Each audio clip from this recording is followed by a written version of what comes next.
नमस्कार। Competitive exams की तैयारी करने वाले सभी एस्पिरेंट्स का स्वागत है। अगर मध्य प्रदेश जनरल नॉलेज आपकी तैयारी का हिस्सा है तो बिल्कुल सही जगह पर हैं। चलिए आज उन सभी जरूरी फैक्ट्स को मास्टर करते हैं जो एग्जाम में आपकी सक्सेस पक्की करेंगे। हमारा एग्जाम ब्लूप्रिंट क्या है? देखिए, हम 4 हिस्सों में बात करेंगे। सबसे पहले द बेसिक्स यानी बुनियादी बातें। फिर हम देखेंगे यहाँ की नदियाँ, पहाड़ियाँ और जंगल। इसके बाद इकोनॉमी एंड गवर्नेंस पर एक नज़र डालेंगे और आखिर में हिस्ट्री एंड कल्चर के हाइलाइट्स को समझेंगे। एक कंप्लीट रिवीजन पैकेज। तो चलिए सेक्शन 1 से शुरू करते हैं। Madhya Pradesh the basics. ये वो फाउंडेशनल नॉलेज है, वो नींव है जो हर एस्पिरेंट के लिए एब्सोल्युटली मस्ट नो है। यहाँ से सीधे सीधे क्वेश्चंस बनते हैं। मध्य प्रदेश को कई नामों से जाना जाता है और हर नाम के पीछे एक कहानी है, एक फैक्ट है। जैसे हृदय प्रदेश, क्यों? क्योंकि ये इंडिया के बिल्कुल दिल में बसा है। टाइगर स्टेट, ये तो ऑब्वियस है, देश में सबसे ज्यादा बाघ यही हैं। फिर है लेपर्ड स्टेट और सोया स्टेट भी। और एक बहुत ही प्यारा नाम, नदियों का मायका, क्योंकि यहां से इतनी सारी नदियां निकलती हैं। ये सारे नाम एग्जाम पॉइंट ऑफ व्यू से इंपॉर्टेंट है। अब 2 तारीखें हैं जो बिल्कुल भूलनी नहीं है। पहली 1 नवंबर 1956, जो फजल अली कमीशन की रिकमेंडेशंस पर इस राज्य का गठन हुआ। और दूसरी ठीक 44 साल बाद 1 नवंबर 2000, जब मध्य प्रदेश का पुनर्गठन हुआ और छत्तीसगढ़ एक अलग राज्य बना। ये दोनों ही तारीखें एग्जाम फेवरेट हैं। चलिए कुछ क्विक स्टैट्स देख लेते हैं। एरिया के हिसाब से मध्य प्रदेश इंडिया का दूसरा सबसे बड़ा राज्य है, 3,08,252 स्क्वायर किलोमीटर्स। इसका ईस्ट वेस्ट एक्सटेंट 870 किलोमीटर्स है और नॉर्थ साउथ 605 किलोमीटर्स। और हाँ, एक बहुत ही इंटरेस्टिंग फैक्ट जो अक्सर एग्जाम्स में आता है, जब भोपाल को राजधानी बनाया गया था तब वो खुद एक जिला नहीं था, बल्कि सीहोर जिले की एक तहसील था। कमाल है ना? Okay, rapid fire time. State symbols ये सीधे सीधे पूछे जाते हैं। State animal barasingha. बर्ड दूधराज यानी paradise fly catcher. Tree banyan tree, बरगद का पेड़। अब ये ध्यान रखना है, स्टेट स्पोर्ट है मलखंभ, जिसे 2013 में डिक्लेयर किया गया था। और हाँ, डांस और ड्रामा में कंफ्यूज नहीं होना है। स्टेट डांस है राई, जो बुंदेलखंड का है, और स्टेट ड्रामा है मार्च, जो मालवा रीजन का है। सिंपल। ठीक है, बेसिक्स कवर हो गए। अब चलते हैं सेक्शन 2 की तरफ, मध्य प्रदेश का नेचुरल लैंडस्केप। यहां हम बात करेंगे नदियों, पहाड़ियों और जंगलों की। ज्योग्राफी से बहुत सारे सवाल बनते हैं, तो इस सेक्शन पर खास ध्यान देना है। अच्छा, एमपी के ज्योग्राफी को समझने के लिए दिमाग में एक मैप बनाइए। नॉर्थ में है विंध्या रेंज, साउथ में है सतपुड़ा रेंज, और इन दोनों के बीच से कौन सी नदी बहती है? बिल्कुल सही, नर्मदा। अब सबसे इंपॉर्टेंट पॉइंट, मध्य प्रदेश की सबसे ऊंची चोटी कौन सी है? धूपगढ़, 1350 मीटर्स, और ये सतपुड़ा रेंज का हिस्सा है। वहीं विंध्या की हाईएस्ट पीक है सद्भावना शिखर। ये कंपैरिजन याद रखना है। जैसा हमने पहले कहा, नदियों का मायका।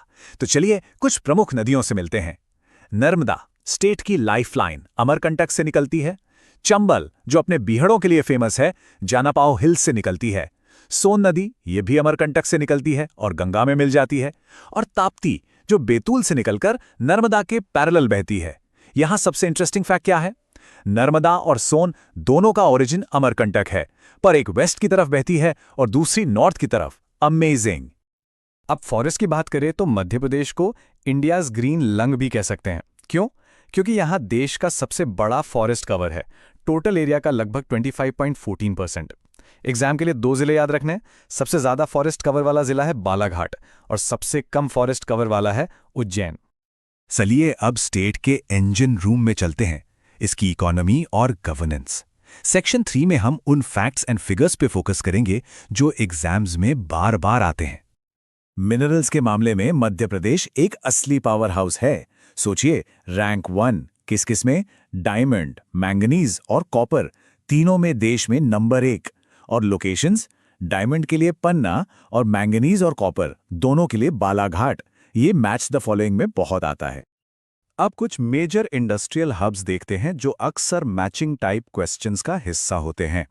इंदौर कपड़ा उद्योग की वजह से कहलाता है मैनचेस्टर ऑफ एमपी। फिर आती हैं पैसे से जुड़ी 2 इंपॉर्टेंट जगहें। देवास में बैंक नोट प्रेस है जहां करेंसी नोट्स छपते हैं, और नर्मदापुरम में सिक्योरिटी पेपर मिल है जहां करेंसी का कागज बनता है। नीपानगर में गवर्नमेंट की न्यूज प्रिंट मिल है। ये चारों बहुत इंपॉर्टेंट है। 230 ये नंबर क्या है? ये है मध्य प्रदेश की विधानसभा यानी लेजिस्लेटिव असेंबली की सीटों की संख्या। ये नंबर पॉलिटिकल स्ट्रक्चर को समझने के लिए क्रूशल है। 230 याद रखिएगा। ओके, स्टेट असेंबली की बात हो गई। अब सेंट्रल लेवल पे रिप्रेजेंटेशन देखते हैं। पार्लियामेंट में एमपी की कितनी सीट्स हैं? लोकसभा में 29 और राज्यसभा में 11। तो ये दो नंबर्स भी याद रखने हैं, 29 एंड 11। और अब हम आ गए हैं हमारे आखिरी और सबसे फैसिनेटिंग सेक्शन पर, हिस्ट्री एंड कल्चर। ये एक ऐसी जर्नी है जो हमें हजारों साल पीछे ले जाएगी। तो चलिए इस टाइम ट्रैवल के लिए तैयार हो जाइए। एंशिएंट हिस्ट्री की बात करें तो एमपी की जड़ें बहुत गहरी हैं। महाजनपद काल में यहाँ दो बड़े राज्य थे, चेदी जो आज का बुंदेलखंड है और अवंती यानी उज्जैन। इतना ही नहीं, मौर्यन एरा में सम्राट अशोक यहाँ अवंती के गवर्नर भी रहे थे। और इस एंशिएंट पास के सबूत वो आज भी भीमबेटका के रॉक शेल्टर्स और सांची के स्तूपा जैसे यूनेस्को साइट्स में जिंदा हैं। मिडीवल पीरियड में यहाँ कई पावरफुल डायनेस्टीज ने राज किया, जैसे मालवा में परमार डायनेस्टी के राजा भोज, बुंदेलखंड में चंदेला डायनेस्टी जिन्होंने हमें खजुराहों के मैग्निफिसेंट टेम्पल्स दिए, और ग्वालियर में तोमर डायनेस्टी के मान सिंह तोमर जो आर्ट एंड म्यूजिक के ग्रेट पेट्रन थे। फ्रीडम स्ट्रगल में भी एमपी का कंट्रीब्यूशन बहुत बड़ा रहा है। 3 की मोमेंट्स हैं जो याद रखने हैं। 1824 में चैन सिंह की शहादत, जिन्हें मंगल पांडे ऑफ एमपी कहा जाता है। 1923 में जबलपुर से शुरू हुआ झंडा सत्याग्रह, और 1931 का चरण पादुका मैसेकर, जिसे जलियांवाला बाग ऑफ एमपी के नाम से जाना जाता है। ऑलराइट, अब टाइम है एक फाइनल क्विक रिवीजन का। ये हैं वो must remember facts. Highest peak Dhupgarh, largest forest cover पूरे इंडिया में सबसे ज्यादा, mineral leader diamond manganese copper में number 1, first CM Ravishankar Shukla की सत्याग्रह झंडा सत्याग्रह जबलपुर, और असेंबली सीट्स 230। इन पॉइंट्स को दिमाग में लॉक कर लीजिए। तो ये था एक क्विक प्राइमर। हमने आज बहुत कुछ कवर किया, पर सच तो ये है कि ये तो बस शुरुआत है। ये सेशन एक सॉलिड फाउंडेशन देता है, पर अब सवाल ये है कि मध्य प्रदेश की इस रिच लेगेसी का कौन सा चैप्टर है जिसे अब आगे एक्सप्लोर किया जाना चाहिए।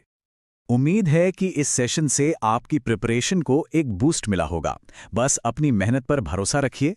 आने वाले सभी एग्जाम्स के लिए हमारी पूरी टीम की तरफ से ऑल द वेरी बेस्ट। आप जरूर सफल होंगे।